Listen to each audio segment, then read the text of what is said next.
Okay, welcome to Lancaster, Pennsylvania. We're at the home of President James Buchanan. Let's check it out. And there it is. It's called Wheatfield. It was built in 1828. James Buchanan bought it in 1848 when he was serving as Secretary of State, and he lived there for the rest of his life, except for when he was serving overseas appointments or the 4 years he was the president. All right, now we have a little while before our tour begins. We're going to get a tour inside the house.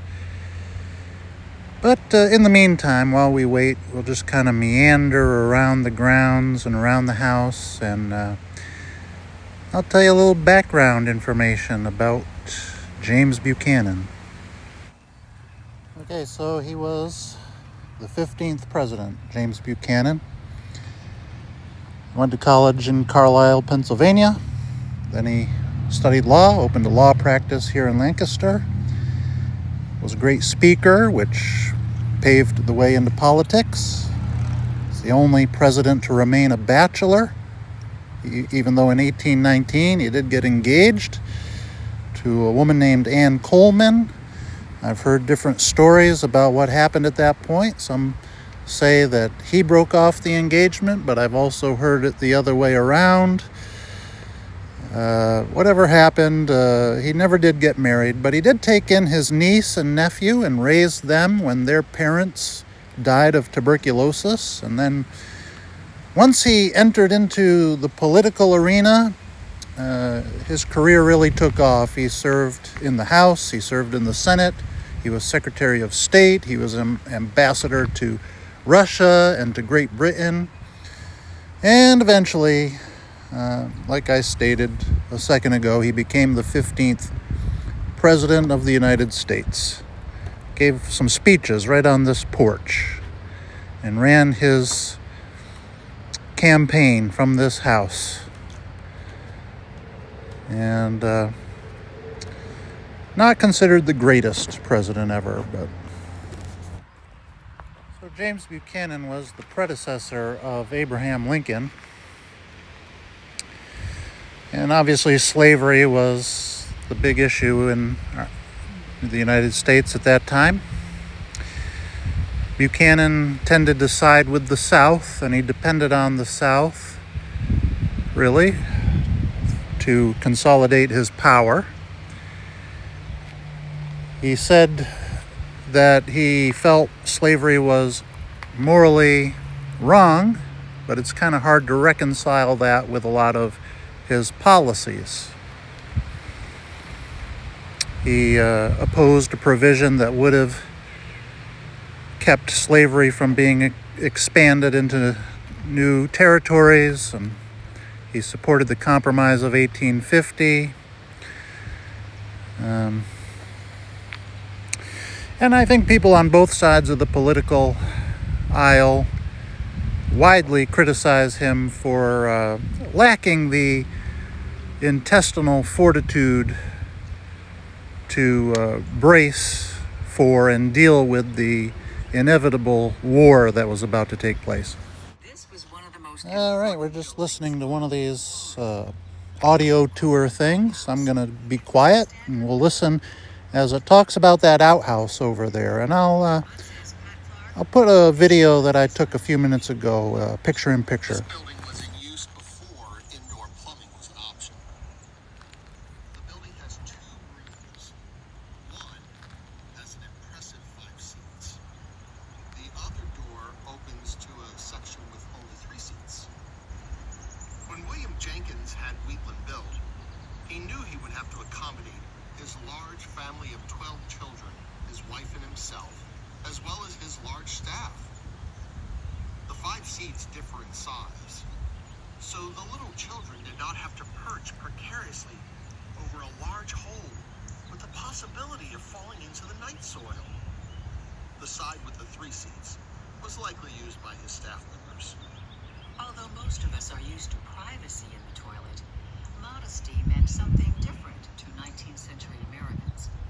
Rather than viewing a 5-seat privy as uncomfortable, they would have viewed it as a luxury. Our archaeological evidence suggests it was in use regularly until the 1880s. Today, privies can yield important secrets to archaeologists and historians. Before municipal pickup existed, household residents used privies to deposit their daily trash. The content of privy pits can reveal a lot about daily life in an earlier era. Now, according to the sign and the audio tour, apparently there's something special about this lawn and this grass. It's kind of a low-maintenance grass that only has to be mowed a couple times a year, which sounds like a great idea, doesn't it? President Buchanan retired here. He was ready to leave office. He couldn't wait to leave office, and he retired here. He thought his reputation would improve after he left office. It did not.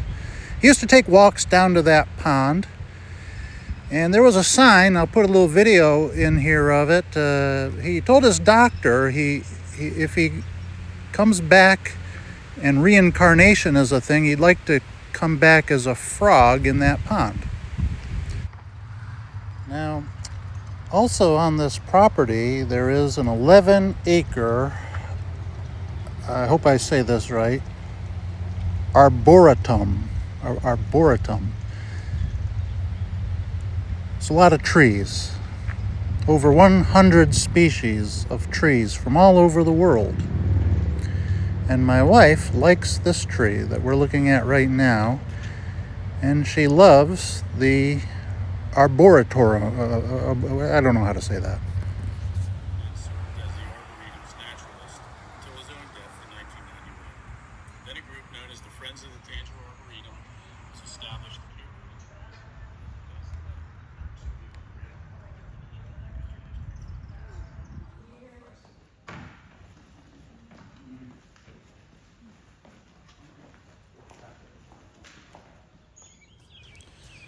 Okay, it's just about time to take the tour.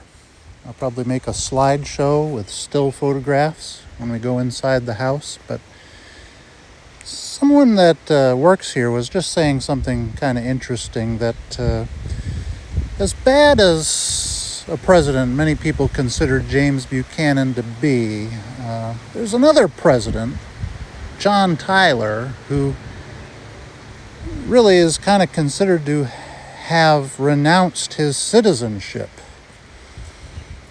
I guess that's a little controversial. I kind of Googled it, but I should have paid closer attention in high school and history.